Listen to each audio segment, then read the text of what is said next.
Hello, everyone, and welcome to another episode of Mini Masterpiece Theater Watercolor Workshop. I'm Shauna Robeson with Creating Space Coastal, and in this video, we are going to be doing a value study, just doing a monochromatic piece and practicing different values. We'll do a little masking, and then just basically creating all of our shapes with one paint color. So if you want to know how, stay tuned. Let's get started. So this is the picture that we will be working with. And I have it in the grayscale so that you guys aren't distracted by the color, because it's easy to focus on the color. And I want you to really focus on just the values and the shapes of it. It'll come together, but sometimes our brains will tell us what to do. And instead of what we see, we start kind of creating our own thing. And this is just a way. I always like to print off the photo that I'm going to be using for painting in a grayscale so I can see the different values, because with watercolors, because it's a transparent medium, you work from light to dark. And that's opposite of what we typically do when we're working with, say, acrylics, where you can put it, it's opaque, so you can put it any color at any point in time. It doesn't matter. I'm going to just walk through the materials I'm going to be using today, and I do have my master list at my website, so for those of you who are new, you can go there to download the full watercolor supply list, and that's pretty much shows all the things I possibly might use, or most of the things I might possibly use, and many things you can find around the house too. So even if it's not on there, you know, I might find something around the house that I might use. But I basically have my paint, the structure that I put my paper on, and I do tape it down. I don't like to tape it to the surface because this gives me flexibility of being able to not only rotate it as I need to, but also if I want to angle it, like make it a little bit of like an easel effect, I can angle it up. So I'm going to be doing that today because I'm doing a wash. And if you angle the paper, it allows the paint to move down the paper. It uses gravity, so that can help. And this is a way that I can have that flexibility to do that. If I tape this down to the surface, I'm not able to do that. I also have my mixing palettes here. I'm going to be using, this is a Schmincke Aqua Watercolor Indigo. That's what I'm using. This is kind of an old tube, and I'm using it because this isn't usually I don't usually use this brand, but someone had given it to me. So this is what I'm going to be using for today's project. I usually use M. Graham. That's one of my favorites, but I just wanted you to be aware of what I am using. And I did squeeze some fresh paint. And then from my previous class, I had done some value exercises, and remember I had made a pool of the paint. I just left that right in my well. It's all dried up now, but all I'm going to do is just spritz it. I can reactivate that paint right on the palette.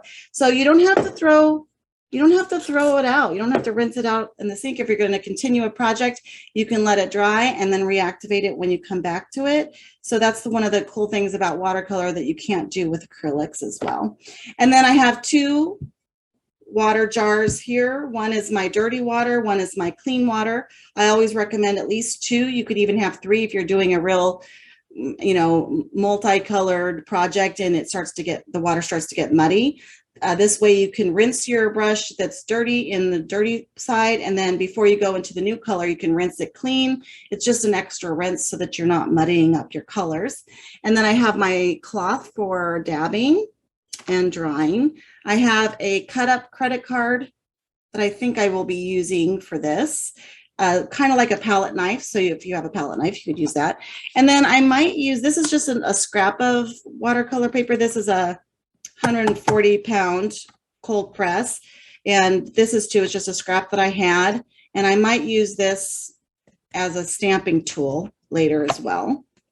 The paper that I'm using for this project is actually the Arches, and this is 100% cotton. And I just used some thin masking tape to tape that down. I have a pencil in case I want to map out what's on the picture that we're going to be using. And I have just a little paper towel for any special cleanup that I need. And of course, just a myriad of brushes that I'll be using. Okay, so that's a little sampling of all of my supplies. Now I'm going to come in a little bit closer so you guys can see better the project that is at hand. All right, so I'm going to start with, for my washes, I do like to use a flat brush because I think it's easier to get those straight lines across.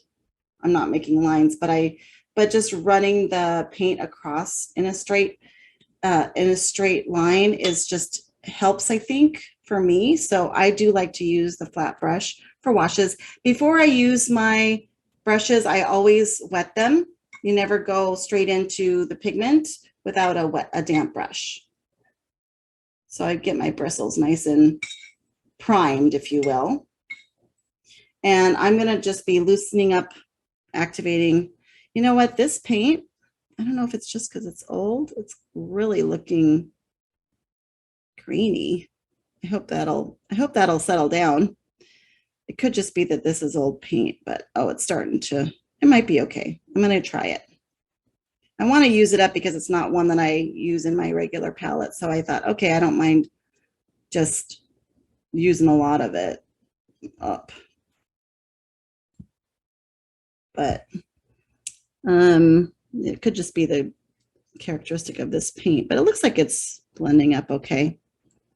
This might be one of those paints that tends to granulate on the paper, which means you see little flecks of darker color. All right, I'm making a really saturated pool. I want it to be as much pigment mixed into the pool as I can get. And I just want a lot of it because I'm going to be just continuing to use this one color. So I'm making a good pool. I can always mix up more, but it's just nice to have a good sized pool that's ready to go. All right, so the first thing that we want to do is we want to work light to dark. So as you can see, there's this white. There's a little bit of white here, but I might be able to lift that out later. And those are my two lightest shades. This is the next shade.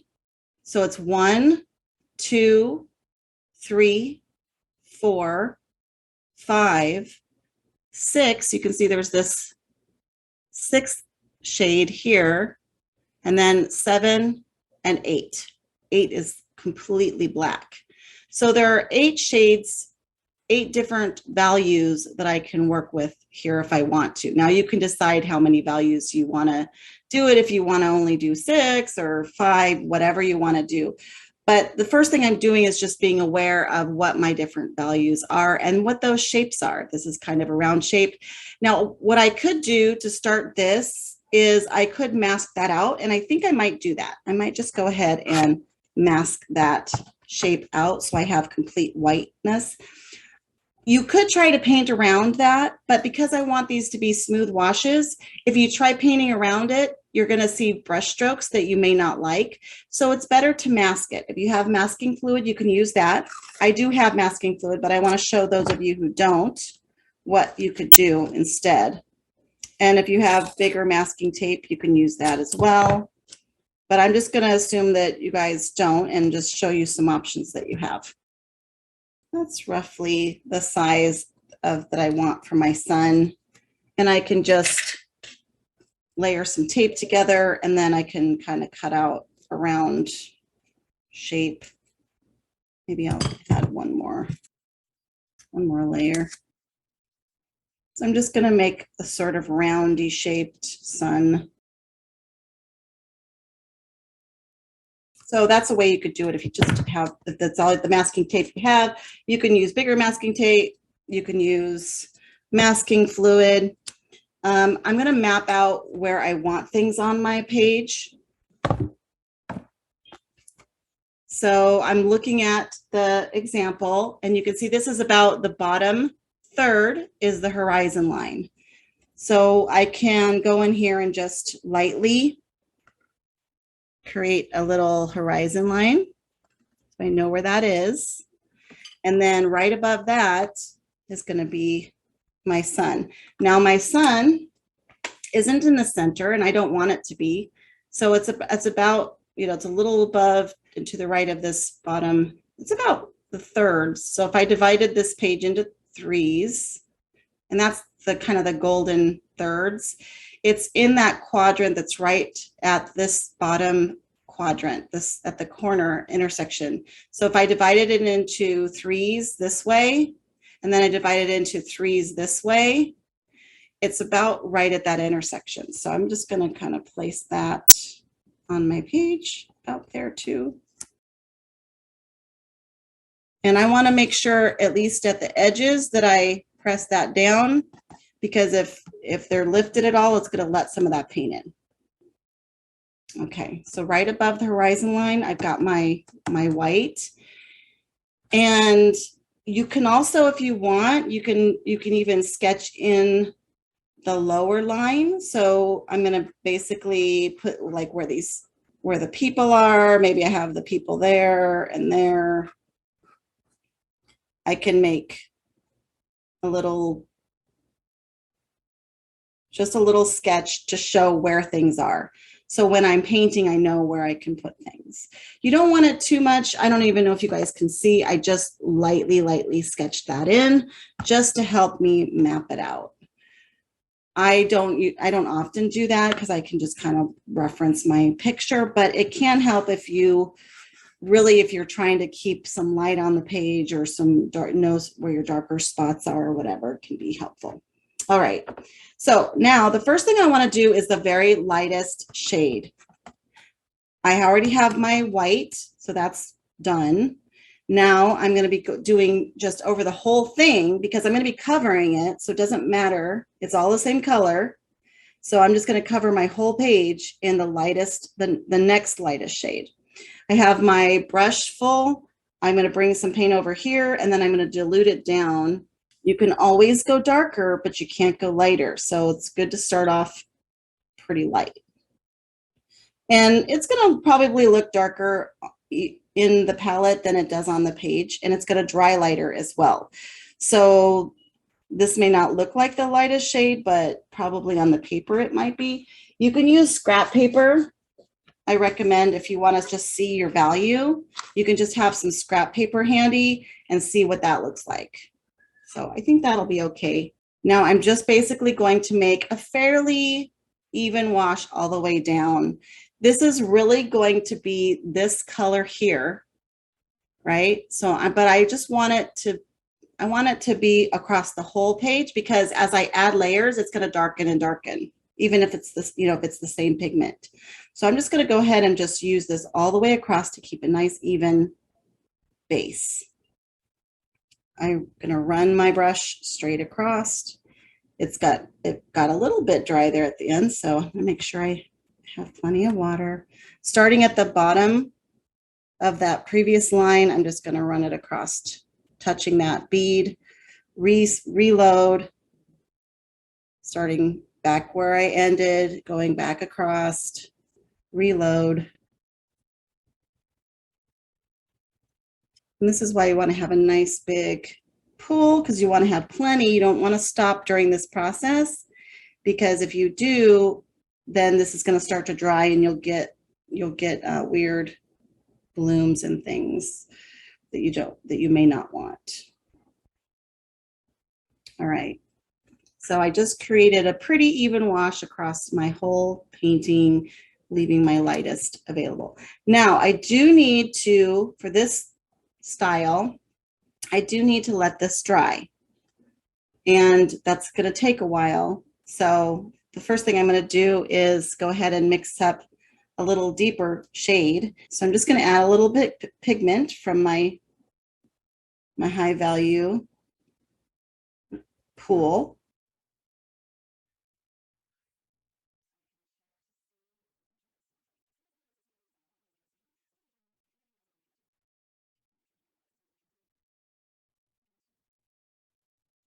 So I'm just looking to see my next value as I see it up on the screen. And as long as it's a little bit darker than the previous one, you're good to go. All right, this is not dry yet, but I just wanted to point out what my focus is now. Now, right now, this time around, I don't want to touch this area. I want to work around this area here. So in this case, I do kind of have to, you know, have my strokes outside of this shape. I'm basically going to leave that light shape in there and then just put it everywhere else but that area. It's okay. It would probably be fine to work wet on wet with this one, because this is kind of a little bit of a, you know, it's an atmospheric sky. But the problem is that when you do that, you lose a little bit of control of where the paint goes, and it may bleed into the space where you want it to not go. So you just have to be a little bit careful. I don't mind. I like the soft feathery edges this has, and the wet on wet would give me some of that. So I could let it stay a little bit damp just to get a little bit, but if you do it when it's real wet, it's going to bleed right into where the lights are that you want. So I think I'm going to just make it mostly dry so I get a little feathering, and the rest of it doesn't really matter as much because it can kind of bleed wherever, because it's going to be filling up the whole thing. So I think I'll just, yeah, it's pretty close to being dry, but not perfectly dry at this point. So I'm going to just go ahead and do the similar wash, but I'm going to make sure that I work around that area.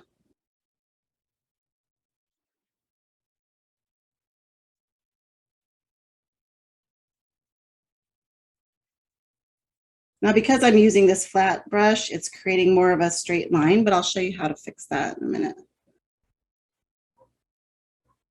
You could use a round brush and get some softer edges.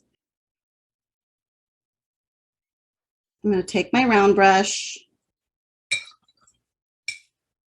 and while it's still a little wet, and I'm just going to put a little bit of this paint in my brush, and not too much. I'm dabbing it off, so it's not a lot, but I'm just going to kind of soften those edges and really define that shape a little bit more. I could even soften it just by taking my finger and, you know, while it's still a little damp, I can soften it like that.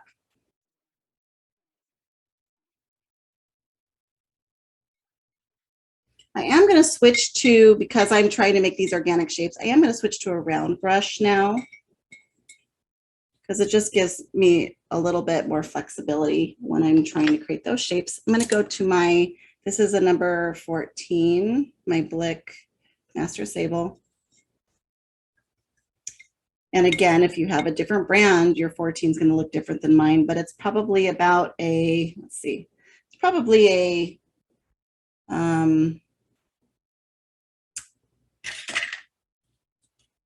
now, of course, it depends on the size of your, but it's about a centimeter, a little less than a centimeter. Let's see what it's like, a quarter, just above a 1/4 inch barrel opening. Now, just the fact that I'm going over the same color, it's going to lay down more pigment. So I don't have to necessarily make a real dark wash. I can just lay down another layer, but I'm darkening it by just adding a little bit more of the full pigment.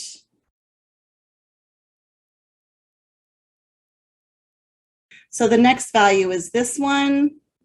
And again, I can lay it through the next value that I'm going to be leaving open. So I want this color here. This is my next value. I want to leave that open, and I want to work around that shape. So I'm working around this shape. I'm going to leave that shape there because it's already the tone that I want, and I'm darkening up the rest of it.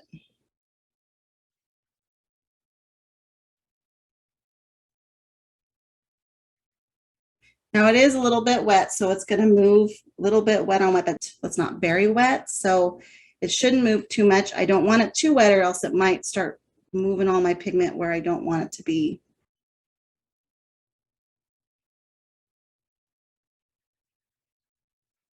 If I put it down somewhere I don't want it, like maybe I went too low here, I can just, while it's still wet, I can try lifting, and if it's still damp, that should lift a little bit.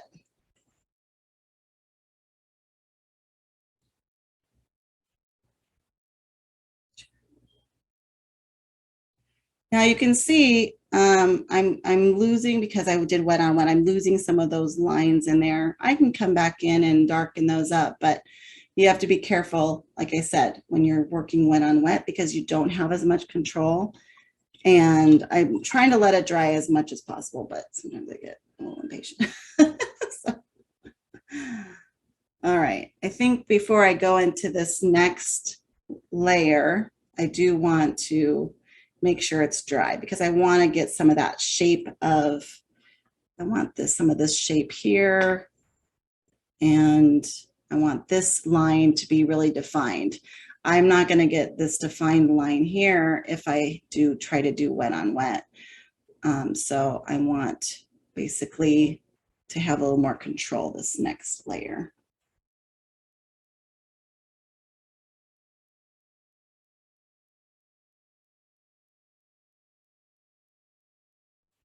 This is one of the challenges, as especially with, I think that people do as beginners, they get impatient because they want to get to the next step.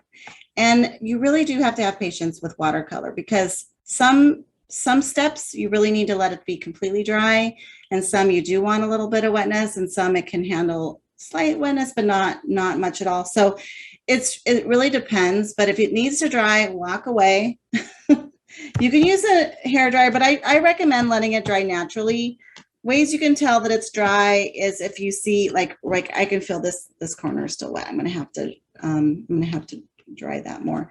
If you feel the back of your hand, if you feel either coolness or wetness, also you can see that the paper, the more buckled it is, the more likely it's still wet.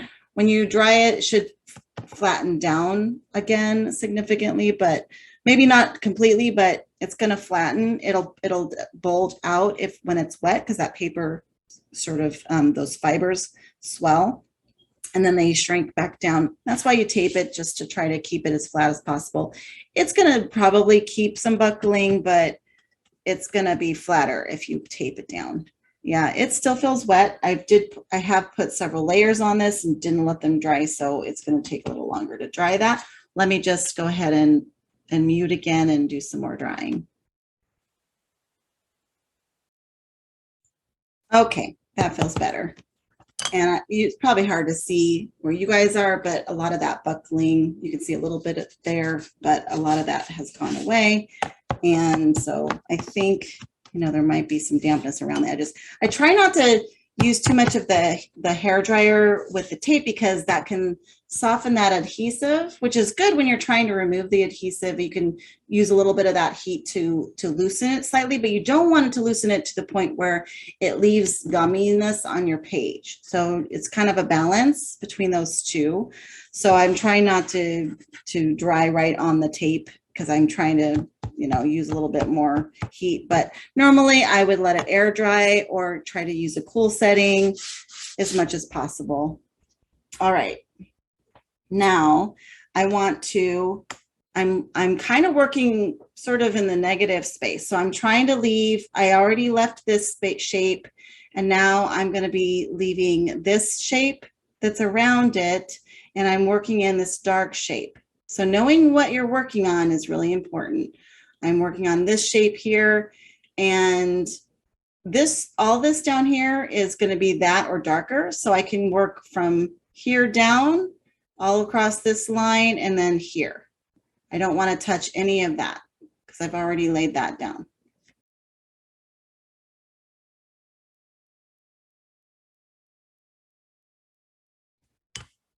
Right, so just along this little side here.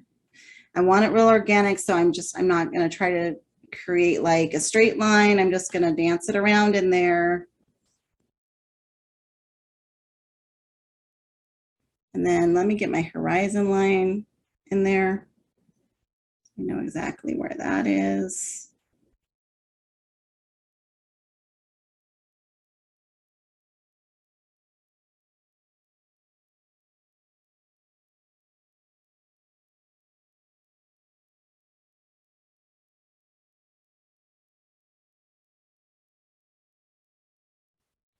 Next layer that I'm going to be working on is, there's just these little this little dark spot right here and this little dark spot here.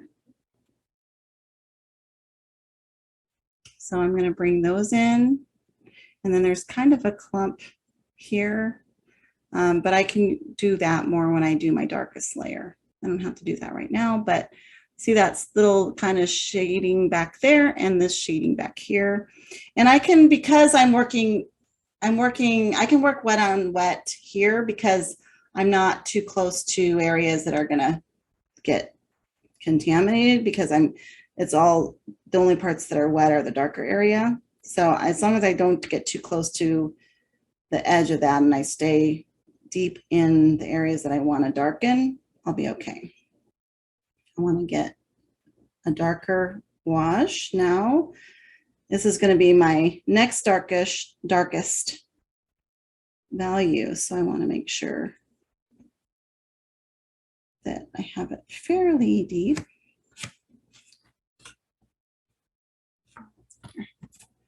All right, so it's basically this little area over here. And I'm being careful not to go too high because then it'll just bleed out. But I like that it's bleeding a little bit over there. And then I'm staying close to the bottom because I don't want to contaminate this area up here. And then I'm just going to touch it in a little bit up here. A little darkness right there.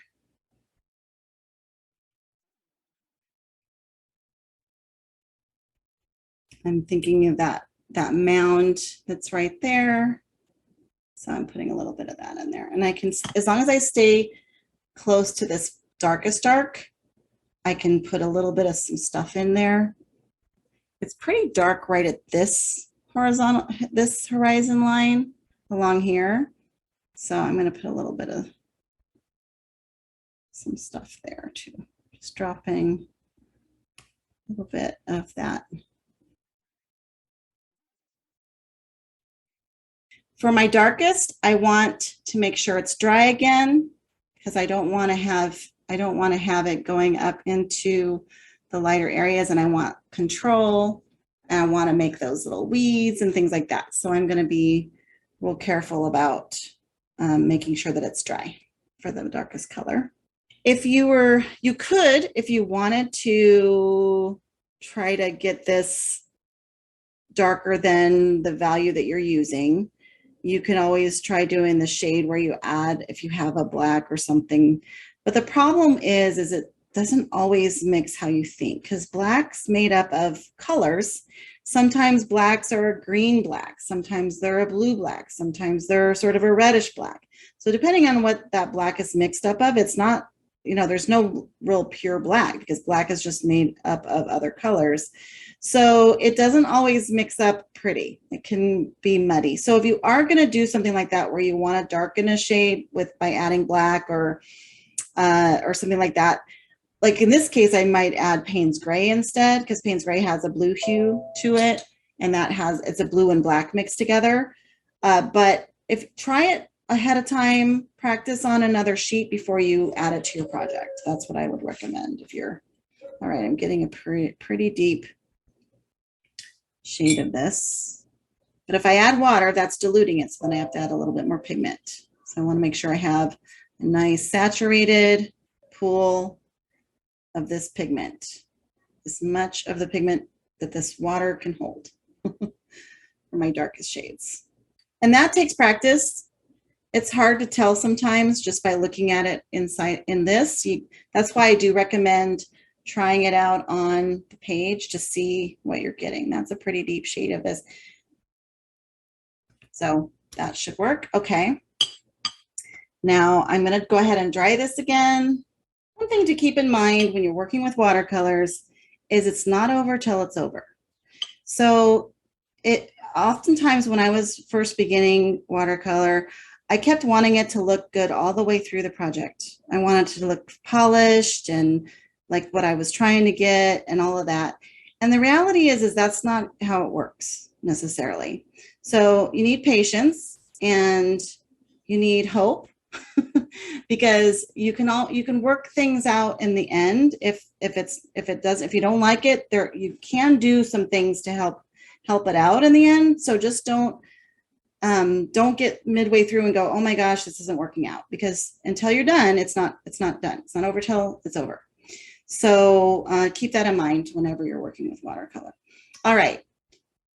Now, the shapes that I want to focus on right now is, I want to do this. I want my little peeps there maybe, or if you don't want those, you don't need them. And then I want to create kind of this shape, and then I'll add my foliage details after that with this same shade. But the first thing I'm going to do is just create this background shade here and get that in. It looks like there's a little, this might be a little dark here that I could add. It's not quite as dark as this though. But I might add a little bit of something over there. We'll see. So I wanted to start with my line. I got a couple peeps. You don't have to be perfect. Just kind of give, now I'm just going to tell enough of the story. Look at how rich that color is now. That's nice. Just tell enough of the story to get your message across. Now I'm just dancing the brush around to get kind of, I don't want a really smooth line there because it's foliage. So I'm just dancing the brush around to get some interesting shapes around. I want the general shape in there, but I don't want it to be perfectly smooth, because there's going to be some details of that foliage, and that'll look nice in the background to have that uneven edge. It'll look more natural. All right, I got my baseline in, and now I'm going to go in and do some details for the foliage. I'm going to try some different things here. First, I'm going to take this card and dip it in and put some lines there. I don't know if you guys can see. I think it'll work better with my other thing. Okay, I'm going to scratch some lines in. So while this is still damp, but you don't want it to be real wet, but when it's getting close to being drier, you can run the corner in, and it'll remove some of that pigment, and it'll also create some light lines. So it'll create almost like reflections of light on the shadow side too. Just make sure it's not too wet. So that'll just give me a little bit of some foliage look there. And then I can also use that paper. This might work a little bit better than the brush or the card, because it'll pick up some of the pigment a little bit better. So if I want to make some of these tall, skinny deals, there we go.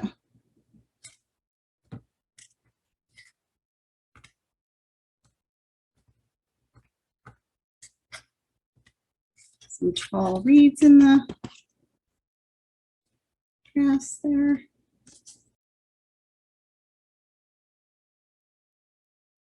I can put a little bit on and then just kind of run it up like the corner. So I'm just doing a variety of techniques so it looks organic but not consistent. You don't want it to them to all look the same. That's why I'm doing a variety of things, because I want them to look different from one to the next. I can use it to make these little brushy looking. I'm just touching it in the paint, and then on this corner, I'm just flicking that up. I don't know if you can see it with the camera, but my hand's in the way.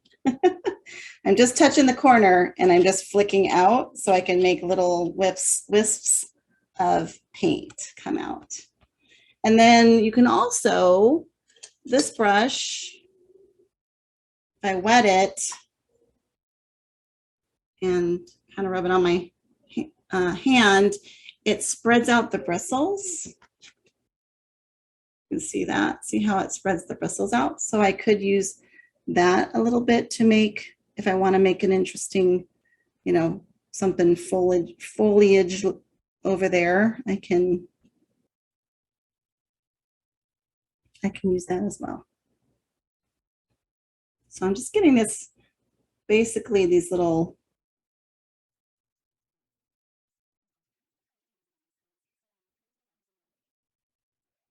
okay. Now, there's a little bit of some detail there. I could try to, you know, make a little, like a head. I could try to make it look more like a person.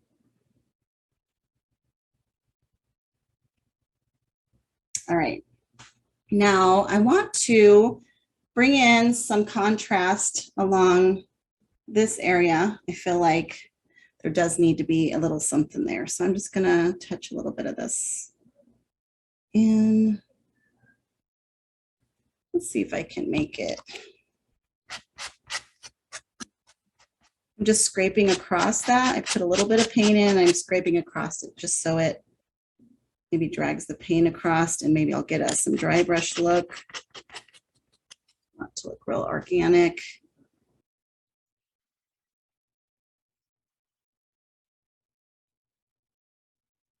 And I could do a little dry brushing. I'm going to try to get as much paint off of, I have paint on this, but I'm going to just dab it real well so it's nice and dry, so it doesn't have a lot. And I'm just going to run it across and see if I can lay down a little bit of pigment. But see how it's not going in all of the crevices of the paper, so it's going to add some texture.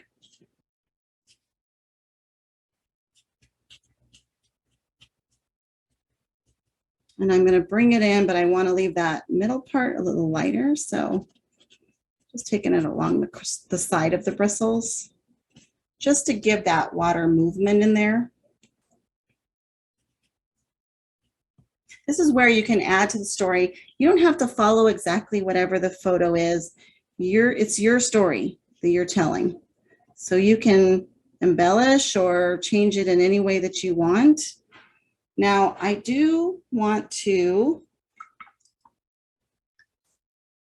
pull, I'm going to pull off the moon masking now, because now I can start thinking about how my shapes are, how softening my edges if I want, because I don't want it to be necessarily those hard edges. So I'm going to just take a brush and not putting any paint on it because there's already pigment down there. I'm going to take a damp brush, it's not real wet.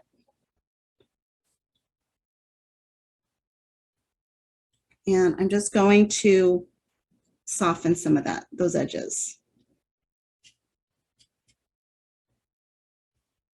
And just the wetness of the brush is going to soften some of that pigment and allow me to just kind of soften it a little bit.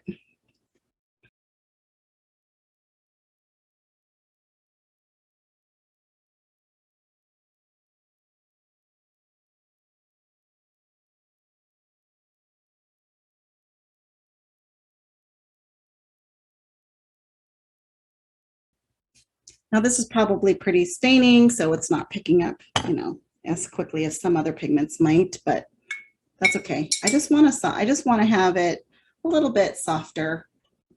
These lines, I'm not trying to, you know, completely lift them up, but it's going to create just a little bit of some texture too in the color. All right, I do want some lightness here. And one way I can do that is I can try to scratch back some of the white. It may or may not work because depending on how staining this color is and how deep it's gone, but if I just kind of scratch this area, I might be able to lift some of that. It's not really coming back that way. I'm going to just wet it a little bit, see if that helps. I soften that pigment, maybe it'll let me lift a little bit of it or scratch it. In fact, I have this scrubber. This is designed to remove some paint. So I'm going to see if that works. I'm just going to kind of scrub. Again, this might be real staining, so it probably may not be able to lift it. Yeah, it looks like it's just gone right through the paper. So the other option is to use some white. If you want to bring back some lightness there, if your pigment's not picking up, you can either with a, little bit of some gouache. The white in watercolor is a little bit opaque, but it's not completely opaque. But if you put a little bit on while it's dry, then you can sometimes get that white to show. And so I might try that. Just softening, again, trying to work to soften those edges a little bit more. They're not doing too much softening. But okay, I'm going to dry this because I want that white to really not blend with the pigment. So I got to make sure that's dry. Let me just pause my sound.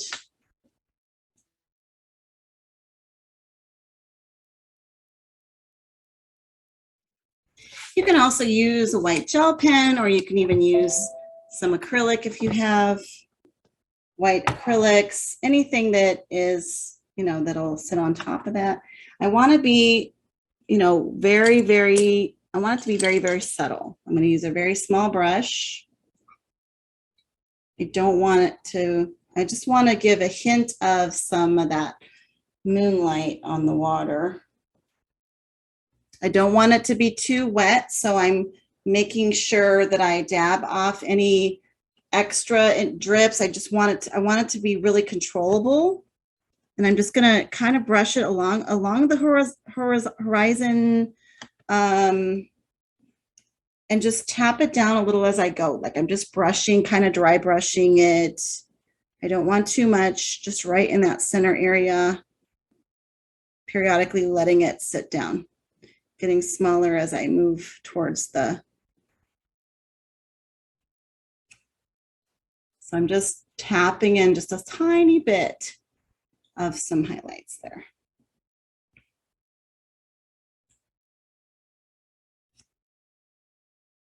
Now, if it could start off real white and then soften as it does it'll activate a little bit the color beneath, and sometimes it'll blend in. So it'll soften up usually a little bit. That's why I want it real dry, because I don't want it to activate the paint underneath as much as possible. I want it to kind of sit on top of it.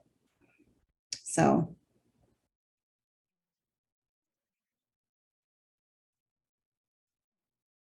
it's not even as much in the picture. There's not as much over here as there is actually over here. So, all right. And then I think I do want to see if I can soften up this edge a little bit.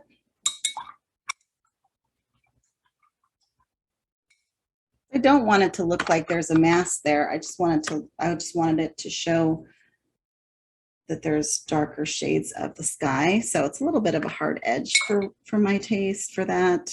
I just want it to be softer. So I'm just going to see if I might have to bring in a little bit of some pigment to soften it up a little bit, but let's just see if I can blend it a little bit better. Not really working too well. It's a pretty staining. It's a pretty staining paint, but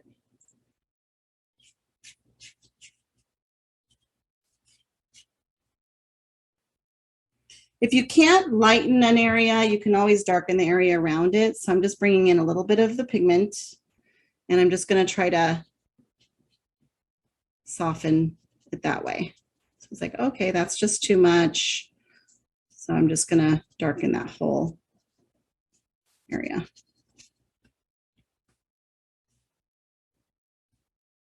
And then I was able to give it a little bit more natural line over there, because I just don't like that hard line that I'm seeing. And do this before you make the plants. It's not good to probably be doing this after I've made my little branches, but I didn't really notice it before. It could be a big mountain over there.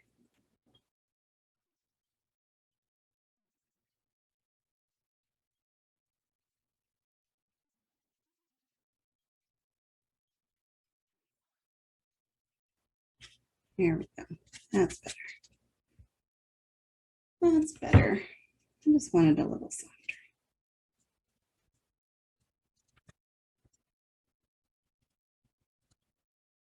All right, I think I'm going to go ahead and pause there.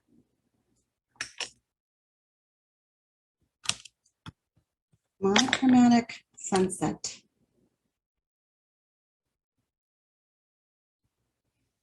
Thank you everyone for joining me. Please don't forget to like, subscribe, and share if you find this content helpful. And as always, happy painting and creating. Bye.